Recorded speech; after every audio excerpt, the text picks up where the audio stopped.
Hi guys, it's Greg Clesius with Gulf Coast Fishing Homes Realty. We're out touring Hernando Beach and we've stopped today at Jenkins Creek Fishing Dock. And as you'll see, this is a fishing dock along Jenkins Creek overlooking the marsh. You see the houses in the distance?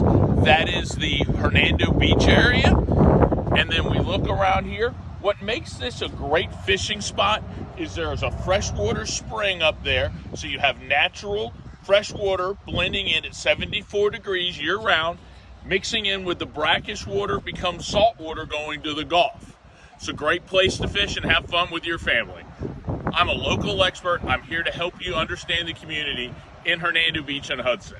Have a great day.